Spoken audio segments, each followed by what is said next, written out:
Perkenalkan, saya Yulia Safina dengan NIM 250101070028. Saya dari Fakultas Tarbiyah dan Keguruan, Prodi Pendidikan Guru Madrasah Ibtidaiyah. Seringkali kita mendengar ungkapan bahwa umat Islam pernah memimpin dunia. Pertanyaannya adalah, kapan itu terjadi dan apakah yang membuat umat Islam mampu berada pada puncak peradaban? Pada video ini, saya akan mengulas tentang abad ke-8 hingga ke-11 Masehi, yaitu masa tentang dunia Islam menjadi pusat ilmu pengetahuan dan kemajuan global, serta memberikan kontribusi bagi kelahiran ilmu pengetahuan modern yang kita kenal hari ini. Zaman keemasan Islam itu bermula setelah pergantian dari dinasti Umayyah ke dinasti Abbasiyah pada tahun 750 Masehi. Peralihan ini bukan hanya sekedar pergantian penguasa, tetapi juga perubahan pada orientasi peradaban. Kalau dinasti Umayyah lebih fokus pada perluasan wilayah dan menjaga kestabilan politik, maka dinasti Abbasiyah lebih menekankan pada perkembangan ilmu pengetahuan, terus juga penguatan sistem pemerintahan, kemajuan budaya, serta pemikiran. Pemindahan ibu kota dari Damaskus ke Baghdad ini menjadi salah satu peristiwa yang penting. Baghdad dirancang untuk menjadi pusat pemerintahan dan ilmu pengetahuan yang megah.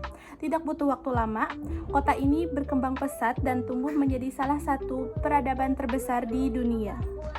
Para sejarawan menggambarkan Baghdad itu sebagai kota yang jauh lebih maju dibandingkan kota-kota besar di Eropa lainnya yang masih berada pada zaman kegelapan. Dengan penduduk yang sangat banyak, bangunan megah, ada pasar internasional, serta pusat pendidikan dan perpustakaan yang besar. Baghdad dikenal sebagai permata dunia, yang artinya mampu menarik berbagai ulama dan ilmuwan dari berbagai daerah. Peradaban Islam pada masa ini bukan hanya kuat dari sisi politik, tetapi juga menjadi peradaban yang melahirkan tradisi keilmuan yang kokoh, meluas, dan memberikan kontribusi besar bagi perkembangan ilmu pengetahuan global. Kondisi politik yang stabil inilah yang membuat kegiatan ilmu pengetahuan dan perekonomian bisa tumbuh dengan pesat. Wilayah kekuasaan Islam bisa menghubungkan 3 benua, yaitu yang pertama ada Asia, Afrika, dan Eropa. Itu berarti wilayah kekuasaan Islam itu sangat luas. Jalur perdagangan Islam itu pun juga dari Cina, India, dan Mediterania itu dikuasai oleh para pedagang Muslim. Juga kota-kota besar seperti Baghdad, Basrah, Kairo, dan Cordoba menjadi pusat perdagangan internasional. Kekayaan dari perdagangan ini dimanfaatkan untuk mendukung pendidikan, penelitian, dan berbagai kajian ilmiah lainnya. Para khalifah Abbasiyah, terutama Harun ar-Rasyid dan Al-Ma'mun, itu sangat memperhatikan perkembangan ilmu pengetahuan. Mereka memberikan dukungan, misalnya lewat bentuk dana, terus juga tempat penelitian, hingga perlindungan politik. Pemerintah juga menyediakan berbagai beasiswa, terus ada perpustakaan, dan tempat tinggal bagi para cendekiawan. Suasana ini mampu membuat budaya belajar, berdiskusi, dan juga berpikir terbuka itu tumbuh pesat di masyarakat. Salah satu simbol terbesar dalam kemajuan intelektual Islam adalah dengan berdirinya Baitul Hikmah atau House of Wisdom di kota Baghdad, yang awalnya hanya berfungsi sebagai perpustakaan kerajaan, lalu tumbuh berkembang menjadi universitas, terus juga pusat riset, dan pusat penerjemahan terbesar pada masanya. Yang menariknya, kegiatan ilmiah ini bersifat lintas bangsa dan lintas agama. Para ilmuwan Muslim bekerja berdampingan dengan sarjana Kristen, terus juga Yahudi, Persia, bahkan keturunan Yunani. Mereka menerjemahkan karya-karya filsafat, astronomi, kedokteran, matematika, dan ilmu alam ke bahasa Yunani, Persia, Sanskerta, hingga Suriah ke bahasa Arab. Namun, kontribusi ilmuwan Muslim itu tidak hanya berhenti pada penerjemahannya saja, tetapi juga mereka melakukan pengembangan teori, terus juga melakukan penelitian, menyusun metode ilmiah, bahkan mereka menemukan ilmu baru. Hal ini berarti bahwa perkembangan ilmu pengetahuan itu bersifat kreatif, progresif, dan visioner.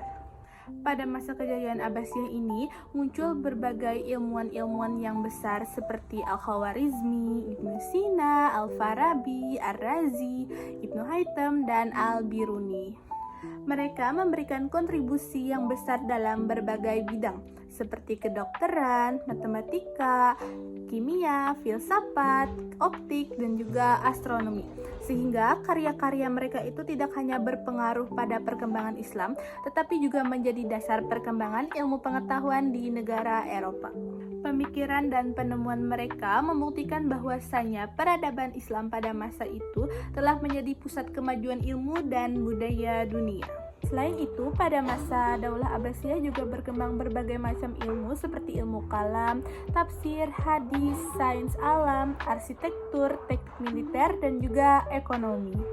Pemerintah juga banyak membangun bermacam-macam tempat seperti lembaga pendidikan, rumah sakit, tempat observasi bintang, dan juga banyak perpustakaan besar di beberapa kota. Hal ini menunjukkan bahwa peradaban Islam saat itu unggul bukan hanya dalam pemikiran dan teori, tetapi juga dalam penerapan ilmu untuk kemajuan masyarakat. Zaman keemasan Islam mengajarkan kita bahwa suatu kemajuan pada peradaban itu terjadi karena beberapa hal penting. Yang pertama, adanya dukungan dari pemerintah terhadap pendidikan dan penelitian. Yang kedua, ada kemampuan berpikir kritis dan mencintai ilmu. Yang ketiga, ada menghargai perbedaan dan terbuka untuk berdialog. Yang keempat adalah mau belajar ilmu dari lain.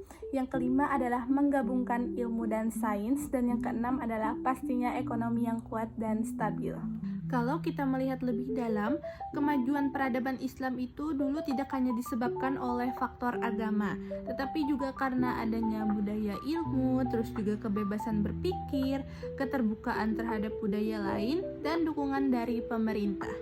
Kemajuan itu tidak datang dari kekuatan militer saja, melainkan karena beberapa hal penting, seperti keterbukaan terhadap ide baru. Artinya umat Islam mau menerima dan mengembangkan ilmu dari berbagai peradaban, bukan malah menolaknya.